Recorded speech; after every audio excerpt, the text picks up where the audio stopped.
Hi friends, അപ്പോൾ നമ്മൾ നോക്കാൻ പോകുന്നത് Dominic and the ladies purse എന്ന് പറയുന്ന സിനിമയുടെ കളക്ഷൻ. ഇത് ഒരു 6 ദിവസമായി വ്യാഴാഴ്ച ഇറങ്ങിയതാണ്. ഇന്നലെ ചൊവ്വാഴ്ച കഴിഞ്ഞു. അപ്പം 6 ദിവസം കൊണ്ട് കേരള ബോക്സ് ഓഫീസിലും വേൾഡ് വൈഡ് ബോക്സ് ഓഫീസിലും എത്ര രൂപ ഡൊമിനിക് നേടി എന്നാണ് നമ്മൾ നോക്കാൻ പോകുന്നത്. ഈ ഡൊമിനിക് എന്ന് പറഞ്ഞ സിനിമ നമുക്കറിയാവുന്നതുപോലെ ഒരു മിക്സഡ് റെസ്പോൺസ് കിട്ടിയ സിനിമയാണ്.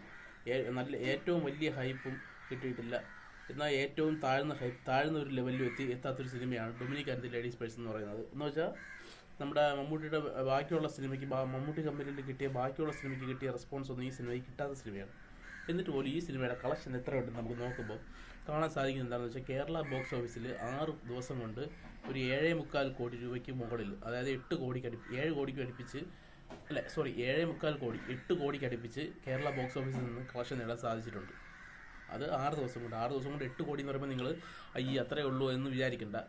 മമ്മൂട്ടിയുടെ സിനിമകൾ ബാക്കിയുള്ള സിനിമകളിൽ വെച്ച് നോക്കുമ്പോഴത്തേക്കും ഇത് ഏറ്റവും കുറവാണ്. 6 ദിവസം കൊണ്ട് 8 കോടി എന്ന് പറയുന്ന ഒരു നോർമൽ നടൻ്റെ സിനിമയ്ക്ക് കിട്ടുന്ന കളക്ഷനാണ്. പക്ഷേ ഈ സിനിമയ്ക്ക് ഒരു പ്രൊമോഷനും കൊടുക്കാതെ, ഈ സിനിമയ്ക്ക് അത്ര ഹൈപ്പൊന്നും ഇല്ലാതെ വന്ന് കയറി ആവറേജ് സിനിമയായിരിക്കും. ഇതാണ് മമ്മൂട്ടി കമ്പനിയുടെ ആദ്യത്തെ ഫ്ലോപ്പ് പടം എന്ന് സൂചിപ്പിച്ചുകൊണ്ട് ഇന്ന് തോന്നിപ്പിക്കുന്ന രീതിയിലുള്ള റിലീസായിരുന്നു ഡൊമിനിക് ആൻഡ് ദി ലേഡീസ് പേഴ്സിന്. പക്ഷേ ആ സിനിമയ്ക്ക് നേടാൻ സാധിച്ച കളക്ഷൻ എന്ന് പറയുന്നത് 6 ദിവസം കൊണ്ട് 8 കോടി രൂപയ്ക്ക് അടുപ്പിച്ച് കളക്ഷൻ നേടാൻ സാധിച്ചിട്ടുണ്ട്. പിന്നെ ബോക്സ് ഓഫീസ് നമുക്ക് വെളിയിലുള്ള ഔട്ട്സൈഡ് ഇന്ത്യ നോക്കുമ്പോഴത്തേക്കും തന്നെ ഏകദേശം ഒരു 90 ലക്ഷം രൂപയ്ക്ക് 90 ലക്ഷം രൂപയ്ക്കകത്ത് വേൾഡ് വൈഡ് അല്ല, ഇന്ത്യക്കകത്ത് നിന്ന് 90 ലക്ഷം രൂപ മറ്റ് സംസ്ഥാനങ്ങളിൽ നിന്ന് കളക്ട് ചെയ്ത് സാധിച്ചു. അങ്ങനെ നോക്കുമ്പോൾ ഏകദേശം 9 കോടിക്ക് അടുപ്പിച്ച് ഇന്ത്യയിൽ നിന്ന് മാത്രം 6 ദിവസം കൊണ്ട് നേടാൻ സാധിച്ച സിനിമയ്ക്ക് UAE ബോക്സ് ഓഫീസ് കളക്ഷൻ, UAEയിൽ ഏറ്റവും കൂടുതൽ ഈ ആഴ്ചത്തെ ഏറ്റവും കൂടുതൽ ടോപ്പർ എന്ന് പറയുന്നത് Dominic and the ladies purse ആണെന്ന് അവർ തന്നെ വെളിയിൽ വിട്ട ഒരു പോസ്റ്റർ ഞാൻ ഇതിൻ്റെ തമ്പനെയിലായിട്ട് വെക്കുന്നുണ്ട്. ഞാൻ ഊഹിച്ചെടുത്തതൊന്നുമല്ല. അപ്പം അങ്ങനെ നോക്കുമ്പോഴത്തേക്കും വെളിയിൽ നിന്ന് കിട്ടിയത് ഏകദേശം ഇവിടെ നിന്ന് 8 കോടി കിട്ടിയെങ്കിൽ വെളിയിൽ നിന്ന് എങ്ങനെ പോയാലും 7.25 കോടി രൂപ 8 കോടി രൂപയ്ക്ക് മുകളിൽ കിട്ടാനുള്ള സാധ്യതയുണ്ട്. എന്നാലും നമുക്ക് 7.5 കോടി വയ്ക്കാം. എന്നാൽ പോലും ഈ സിനിമയ്ക്ക് 10-16 കോടി രൂപയ്ക്ക് മുകളിൽ 6 ദിവസം കൊണ്ട് കളക്ഷൻ നേടാൻ സാധിച്ചു. അപ്പം ഇനി എനിക്ക് തോന്നുന്നതെന്ന് വെച്ചാൽ മമ്മൂട്ടിക്ക് ഇനി ഫ്ലോപ്പ് വരാനുള്ള സാധ്യതയില്ല.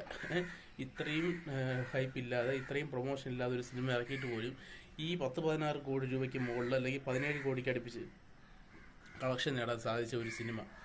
അപ്പം അതും ഈ സിനിമയുടെ ബഡ്ജറ്റ് എന്ന് പറയുന്നത് വെറും 10 കോടിക്ക് താഴെയുള്ള ഒരു ബഡ്ജറ്റ് മാത്രമേ ഉള്ളൂ. ഇത് മമ്മൂട്ടി കമ്പനിയുടെ ആണെങ്കിൽ ഇതിനകത്ത് ഇപ്പോൾ 10 കോടി എന്ന് പറയുമ്പോൾ നിങ്ങൾ പറയും 30 കോടി 40 കോടി എന്നൊക്കെ പറഞ്ഞു കഴിഞ്ഞാൽ എനിക്കൊന്നും പറയാനില്ല. കാരണം ഈ സിനിമ കണ്ടവർക്കറിയാം, ഇതിനകത്ത് മമ്മൂട്ടിക്കും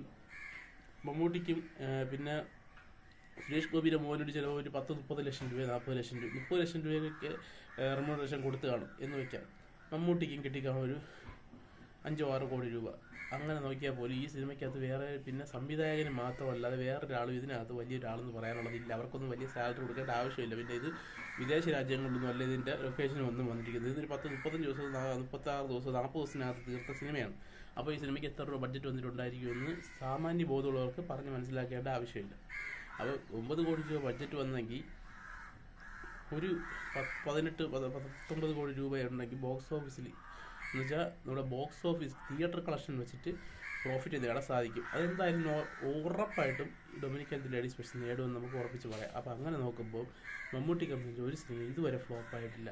100% സക്സസ് റേറ്റുള്ള ഒരു ഫിലിം കമ്പനിയായിട്ട് നമുക്ക് മമ്മൂട്ടി കമ്പനിയെ വിലയിരുത്താൻ സാധിക്കും.